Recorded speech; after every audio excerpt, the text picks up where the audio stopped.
Hello everyone, welcome to my YouTube channel. I hope all of you are doing well. So हम लोगों ने पिछले कुछ दो वीडियो में हम लोगों ने देखा है कि ट्रायंगल्स के बारे में और ट्रायंगल्स की कुछ प्रॉपर्टीज़ के बारे में, और आज फिर हम एक नया टॉपिक लेकर आए हैं ट्रायंगल का ही।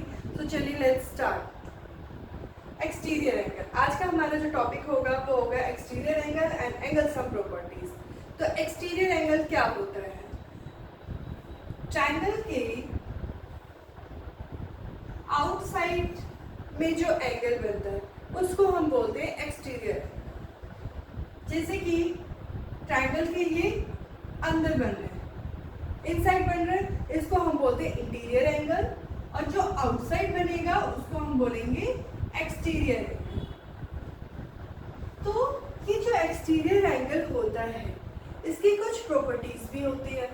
तो एक्सटीरियर एंगल की प्रॉपर्टी के बारे में जानते हैं। एक्सटीरियर एंगल की प्रॉपर्टी ये होती है कि जो उसकी अपोजिट साइड की जो टू एंगल्स हैं इंटीरियर साइड के, उसके इक्वल होता है हमारा एक्सटीरियर एंगल।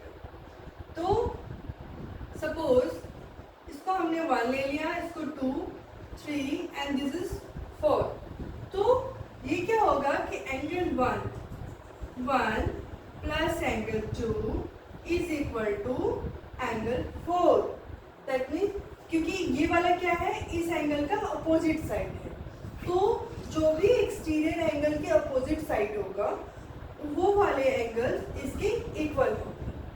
अगर हमने इसको ले लिया 80 डिग्री, इसको ले लिया 20 डिग्री, तो angle 1 80 degree, angle 2 20 degree, so angle 4 के इक्वल होगा।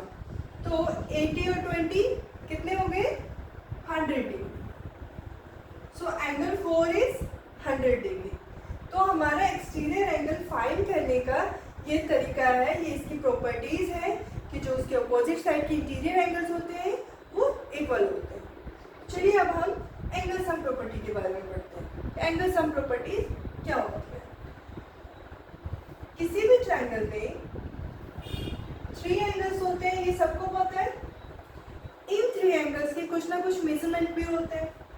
अब सपोज हमने इसको ले लिया, पहले तो हम इसका नेमिंग करेंगे A B C, और इस एंगल को हमने 1 ले लिया, इस एंगल को 2 ले लिया और इस एंगल को 3 ले लिया। तो इनका जो अगर हम मेजर करते हैं तो इन तीनों का मेजरमेंट जो होता है वो 180 डिग्री होता है।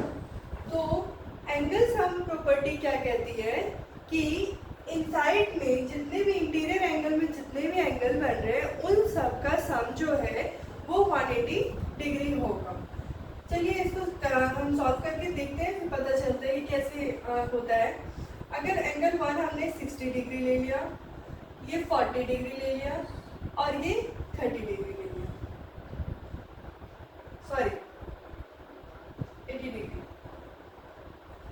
तो या अगर हमने मान लो इस एंगल को लिया ही नहीं है, हमें पता ही नहीं कि एंगल कितना है, तो हम क्या करेंगे, angle 1 plus angle 2 plus angle 3 is equal to 180 degree. ये इसकी प्रॉपर्टी होती है कि मतलब तीनों जो एंगल है उनको ऐड करने के बाद वो 180 डिग्री के इक्वल हो जाता है। तो एंगल 1 कितना है हमारा 60 डिग्री, और एंगल 2 कितना है 40 डिग्री, और एंगल 3 हमें नहीं पता, तो हम एंगल 3 फाइंड कर लेते हैं।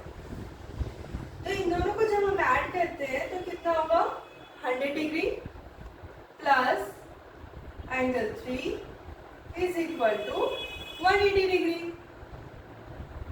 तो ये एंगल 3 इधर ही रहेगा और ये 100 जो है वो 180 के पास चला जाएगा, इक्वल के उस साइड चला जाएगा।